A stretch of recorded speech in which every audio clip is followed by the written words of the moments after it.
Je vous apprendrai rien si je vous dis que les petits dans vos groupes, ils apprennent en vous observant. C'est comme des petites éponges qui vous regardent aller avec des grands yeux puis qui vont essayer d'imiter vos comportements, vos façons de réagir. Puis c'est pour ça qu'on entend beaucoup l'importance d'agir à titre de modèle. On l'entend comme éducateur, éducatrice en CPE, mais on l'entend aussi beaucoup comme parents, ceux qui ont des enfants.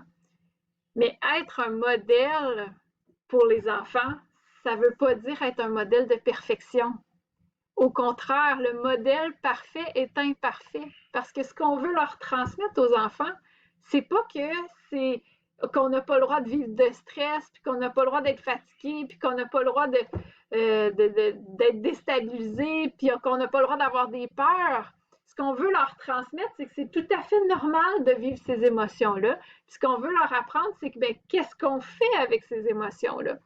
Donc, je vais vous donner un exemple. Si vous avez terriblement peur des araignées, mais être un modèle pour l'enfant, c'est pas de lui dire, ben non, j'ai pas peur, puis on s'occupe de l'araignée, c'est de lui dire, oh, j'ai terriblement peur des araignées, puis de lui montrer comment on va faire pour surmonter notre peur.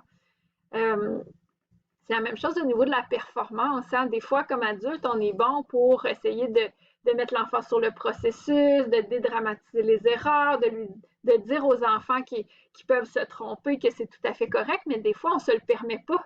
Nous, comme adultes ou comme éducateurs, éducatrices dans notre travail, mais l'enfant va vous regarder aller, puis si vous ne vous permettez pas vous-même de vous tromper puis de faire des erreurs, mais c'est beaucoup plus ça qui va retenir que vos mots en lui disant, ben non, c'est correct, tu t'es trompé, puis c'est pas grave de faire des erreurs. Donc, il faut vraiment accepter nous-mêmes de ne pas être parfait, de faire des erreurs, de se tromper, d'arriver parfois fatigué au travail, puis de dire, je suis un peu plus impatiente aujourd'hui, mais voici ce que je vais mettre en place pour me calmer, pour m'apaiser.